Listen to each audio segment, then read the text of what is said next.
Premier League musim 2025-2026 secara resmi akan dimulai pada Jumat 15 Agustus waktu setempat atau Sabtu 16 Agustus 2025 dini hari waktu Indonesia Barat. Berbeda dari sebelumnya, di IPL musim ini menghadirkan berbagai perubahan signifikan yang siap mempengaruhi jalannya kompetisi. Pertandingan pembuka antara Liverpool dan Bournemouth di Anfield menjadi awal dari musim yang dinanti-nantikan ini. Sejumlah inovasi dan regulasi baru diterapkan untuk meningkatkan kualitas permainan, keadilan dan pengalaman penonton. Perubahan-perubahan ini mencakup beberapa aspek krusial, mulai dari perlengkapan pertandingan, peraturan teknis hingga pengalaman siaran.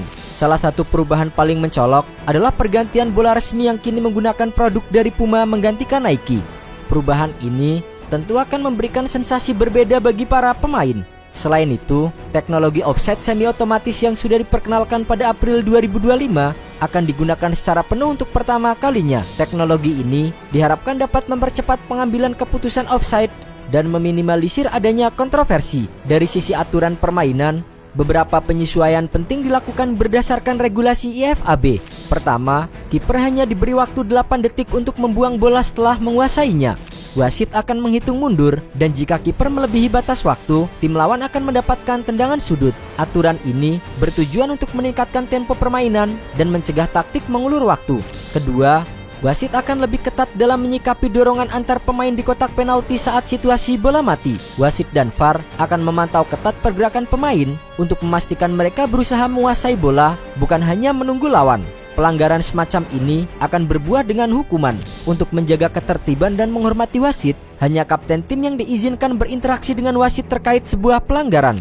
Jika kapten tim adalah seorang kiper, tim harus menunjuk wakil kapten yang bertugas sebagai juru bicara sebelum pertandingan dimulai. Aturan ini bertujuan untuk mencegah wasit dikerumuni oleh para pemain yang berpotensi memicu ketegangan. Lebih lanjut, ada penyesuaian pada hukuman penalti dan bola mati. Dalam aturan sepak bola, tendangan penalti dengan double touch ataupun sentuhan ganda terjadi ketika pemain yang mengambil tendangan penalti menyentuh bola 2 kali sebelum bola disentuh oleh pemain lain atau sebelum bola mengenai gawang. Jika double touch ini disengaja, tendangan dianggap pelanggaran dan akan diberikan tendangan bebas tidak langsung untuk tim lawan. Namun, jika double touch terjadi secara tidak sengaja, misalnya karena pemain terpeleset, aturan terbaru dari IFAB menyatakan bahwa tendangan tersebut harus diulang jika menghasilkan gol dan tetap dianggap gagal jika tidak menghasilkan gol. Sementara itu, aturan drop ball juga diubah. Jika bola mengenai wasit, drop ball diberikan kepada tim yang diyakini wasit akan menguasainya, bukan lagi tim terakhir yang menguasai bola. Hukuman tendangan bebas tidak langsung juga akan diberikan jika pelatih, pemain cadangan, atau staf menyentuh bola sebelum keluar lapangan. Aspek teknologi juga akan semakin maju. Premier League akan mempertimbangkan penggunaan kamera wasit secara penuh setelah sukses diuji coba pada Piala Dunia Antar Klub 2025.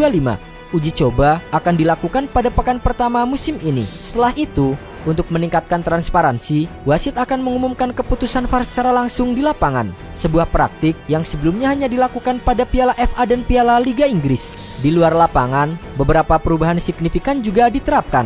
Jadwal pertandingan bisa berubah sewaktu-waktu dengan pemberitahuan singkat, biasanya 6 pekan sebelumnya, terutama karena banyaknya klub yang berkompetisi di Eropa.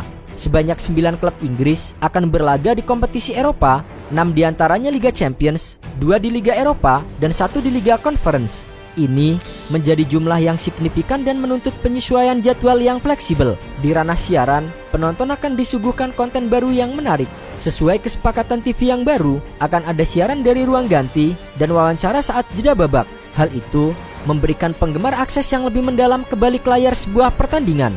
Menjelang pekan pertama, sorotan tertuju pada beberapa tim. Menurut superkomputer Opta, Liverpool menjadi tim dengan probabilitas kemenangan tertinggi pada matchday pertama. Mereka akan menjamu Bournemouth di Anfield dengan catatan tidak pernah kalah dalam 12 laga pembuka Premier League terakhir dengan 9 kemenangan dan 3 hasil imbang. Statistik head to head juga sangat menguntungkan Liverpool yang memenangkan 11 dari 12 pertemuan terakhir dengan Bournemouth. Dengan probabilitas kemenangan mencapai 69,4%, tim asuhan Arne Slot sangat diunggulkan. Sementara itu, big match antara Manchester United dan Arsenal di Old Trafford juga menjadi laga yang paling dinanti. Superkomputer Opta memprediksi Arsenal memiliki peluang lebih besar untuk menang, yaitu 46,3% dibandingkan Manchester United 28,3% yang bermain di kandang. Pertemuan ini juga menjadi pertarungan dua striker baru Benjamin Sesko di kubu Setan Merah menghadapi Victor Gyökeres dari Arsenal. Performa tandang Arsenal yang tidak terkalahkan dalam 14 pertandingan terakhir ditambah rekor positif saat melawat ke Old Trafford di bawah asuhan Mikel Arteta semakin memperkuat prediksi ini. Namun, Manchester United juga memiliki catatan bagus dalam pertandingan pembuka yang dimainkan di akhir pekan. Mereka memiliki persentase kemenangan 67%. Ini menciptakan duel yang syarat akan potensi kejutan dan menarik untuk disaksikan.